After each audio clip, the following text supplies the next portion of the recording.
જો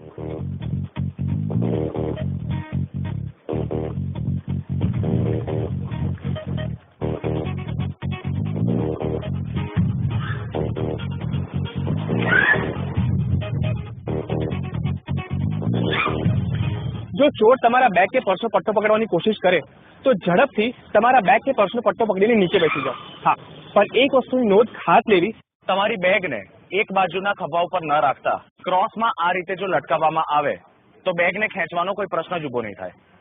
એવું પણ બની શકે કે એ ચોર ચાલુ વાહને આવીને તમારા પર્સનો કે તમારા બેગનો પટ્ટો ખેંચવાની કોશિશ કરે. આ સેમ પ્રયોગ કરવાથી એ ચોર જમીન પર નીચે પછડાઈ જશે.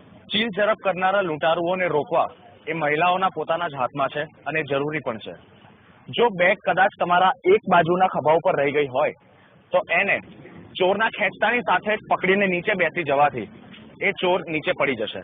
વડોદરા શહેરમાં પર્સ, બેગ વગેરે અમુક ગુનેગાર ગમે તે જગ્યામાં બહેનો અને પુરુષો પાસે ખીચીને ભાગી જતા હોય એવા અટકાવવા માટે આ ફિલ્મ બનાવી છે અને તાત્કાલિક મોટી અવાજ કરવાથી પણ આજુબાજુના માણસો આપને મદદમાં આવી શકશે.